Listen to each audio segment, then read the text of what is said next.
O veoma važnoj temi govoriti sada. Evo, ja ću zamoliti Jovana, asistenta, samo da uzme našu prvu, samo da se malo... tako, hvala.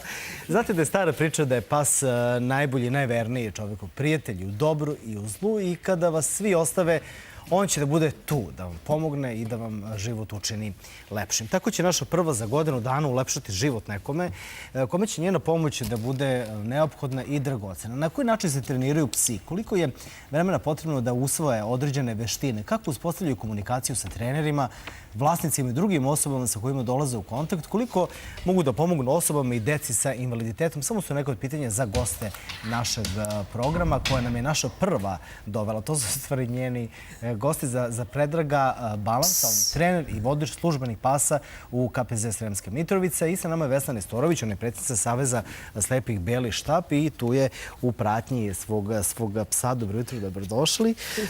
Koji se zove kako? Astor. Astor. Da. I moram da vam se zahvalim. Pogledajte koliko je lep.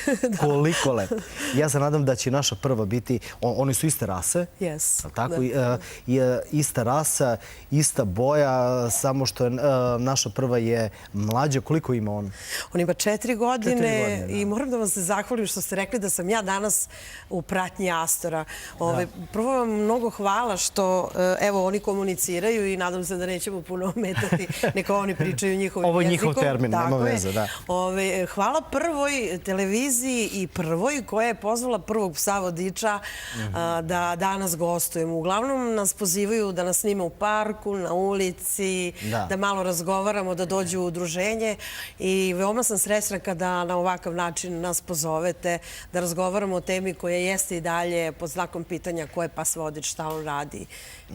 To ćete nam objasniti sada. Želimo da još jednom podsjetimo naše gledalce na humanitarni aspekt i naše programa i naše prve koje ćemo mi nekome pokloniti za godinu dana, a vi ćete nam dosta pomoći u tome, ali pošto se proceni, pošto stručni ljudi koji rade sa našom prvom procenjen njen temperament i psihološki profil koji ima svaki pas, neverovatno je kako se vi dobro, precizno krećete uz pomoć vašeg psa. On tačno stane pre svake prepreke. Opišite nam neku situaciju. Sve se saznalo. Da. Moram priznati da ako govorimo iz ugla slepe osobe i psima, kod mene su lično postojale velike predrasude, jer osnova da bi, mislim da se čuje prva, tužno je što su odvojeni, ali postoje veliki i prethodni, da kažem, edukativni programi koji se tiču kako slepih osoba, tako i osoba sa invaliditetom, a to je da slepa osoba koja ne prođe obuku u samostalnom kretanju, ne kreće se samostalno, ne orijentiše se dobro, što bi rekao naš narod, ne zna gde je pošla, a gde je došla, nema šanse da bude ni u kakvom programu koji se tiče budućeg samostalnog života, a da jeste u pitanju i pas vodič.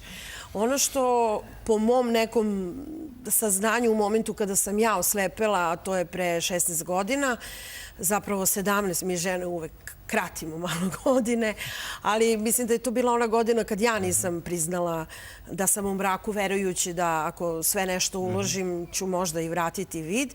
Međutim, moment kada sam ja shvatila da stvarno sve zemlje u okruženju imaju pse vodiča osim nas i da to u Srbiji nema, pokrenula sam i udruženje i sve i shvatila zapravo koliko ja lično imam predrasudu o tome šta to pas znači čoveku kada je slepa osoba. Ono što jeste taj prvi... Izvinite, molim vas, oni cvile jedno za drugim. Dajte prvu, molim vas, neka dođe prvo. Dajte, oni su ipak važni. Da, bit će malo nemirna. Neće, ljubit će se. Naša prva, unapred se izvinjam, ali dobro, šta ćemo. Dobro. Nastavite slobodno. Da. Osnovna stvar koju čovek treba, bez razlike koje vrsta invaliditeta, da odluči ili šta je to što je prvo kada prođe sve obuke i jeste da li zapravo ima poverenja više u Beli štap ili u psa. Meni je taj period bio najbolniji jer jedva sam pristala na Beli štap, onda sam naučila ipak da je on tu pored mene kad god ja hoću da idem i sve. I onda je trebalo sad sa Belog štapa uraditi to poverenje i sad odjedanput kad ste se osamostalili... Jeste sumnjali u početku? Da, užasne predrasude sam imala o tome kao sad... Dođi prva. Da. Nisam znala koliko on košta, da li ću to ja da kupim, kakve su moje obaveze, kako ja sad da brinem o psu, pa šta će on sve da radi, pa šta će sve da šta će to sve da... Ja ću samo da uzem za povodac, da, dođe prva. Sedi. Bravo. A, jeste vidjeli kako Sedi prva, sedi. Pa znate šta, ona je naučila da sedne, ali samo kada je mi kažemo. Ajde. Ja govorim sedi, Astore, sedi. On je iz kazneno-popravnog zavoda. Sedi. Prva, ako ne budeš dobra, samo da znaš. Bravo. Kazneno-popravni dom. Dobro. Ja sam isto tako mislila da stvarno će se moj život u mnogome izmeniti, da ću ja sada imati tu ne znam šta kao... Pa onda sam shvatila prvi put u Hrvatskoj kada su mi rekli daj štap, evo probaj sa psom. Ja sam plakala. Ja nisam želela da se odvojim.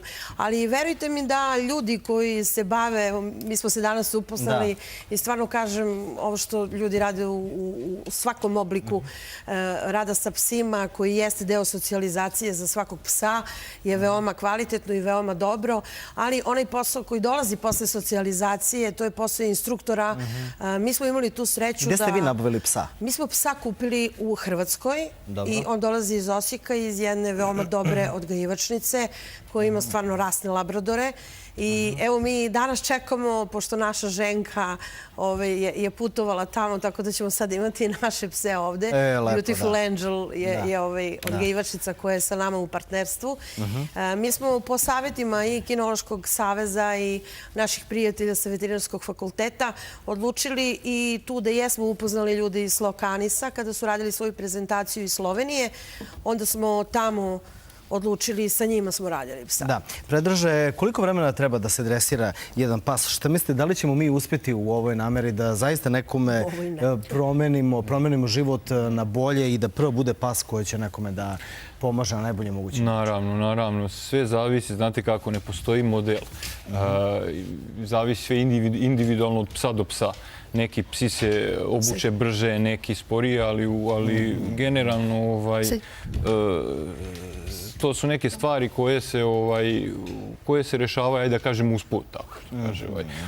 Ona je dosta nestrašna sada, da li zato što je još mladi pas, jede pertle, napada goste i tako dalje. Da, ona je u tom periodu sad, što kaže, da kažem, nekom odrastanje, ulazi u taj neki pubertet, što bi rekli.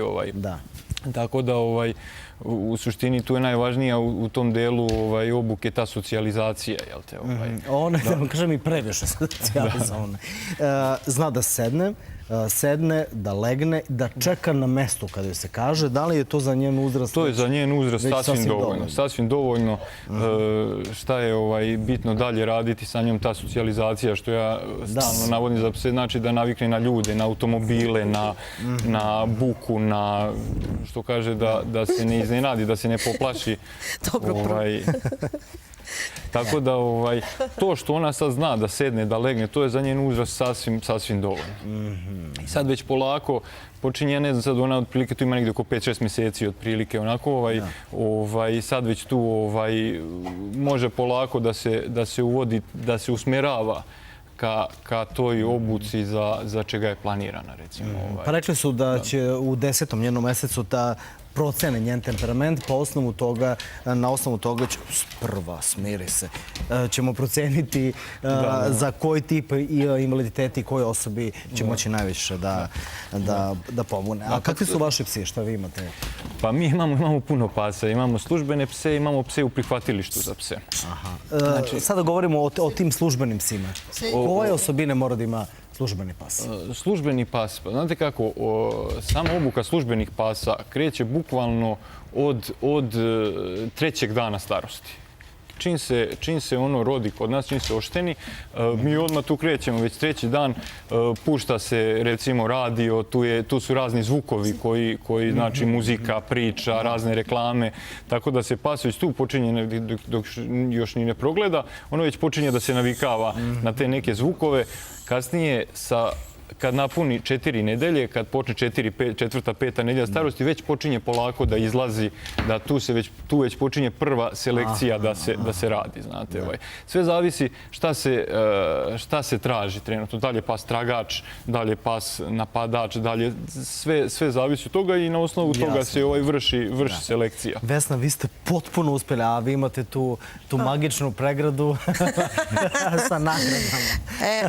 Ja ću sad samo da... Ja se čudim zašto psi mene vole. Pa da, pa zato što... Prva je predivna i stvarno hvala još jedan put. Verujem da svi oni koji nas jutros prate i svi koji razmišljaju o tome šta to zapravo u Republici Srbiji još uvek nedostaje i zašto u 2018. godini mi još uvek pričamo o tome da Srbija ima jednog psa.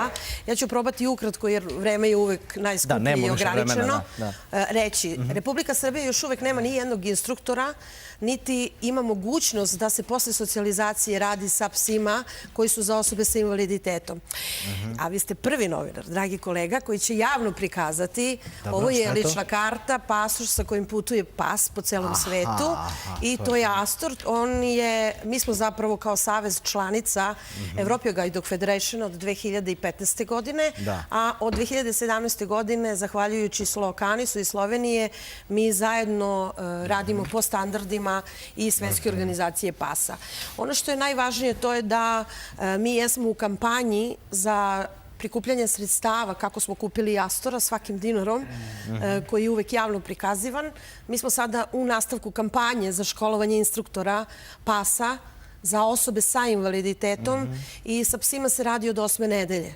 Jeste da je socijalizacija... A vi od 3. dana, da. Dobro, prva. I evo me, izvini, ljubavi, zapostavila sam te. Izvini, bravo. Ona je predivna, obožavam je. I ja sam molila da dolazimo više puta, ne kod vas, nego da se srećemo. Možete, da.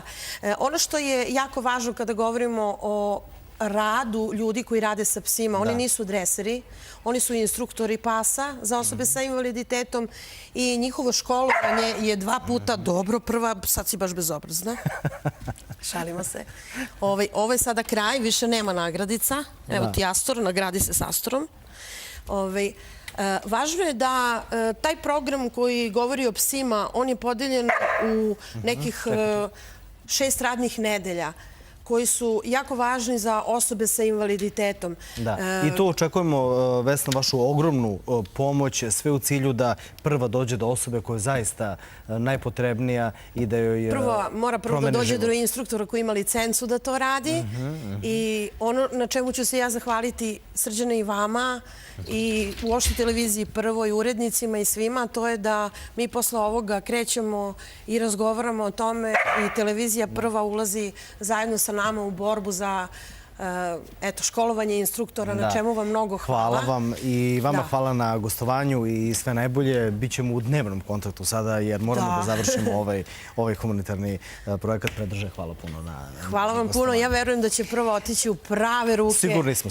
Mnogo vam hvala. Sigurni smo. Brojke inače govore da 10.000 evra košta nabavka i obuka psa vodiča. 30.000 je cena psa. 40.000 najskuplji vodiči iz Švajcarske. Hvala još jednom na gostovanju. U posljednjem satu našeg programa gledat ćete.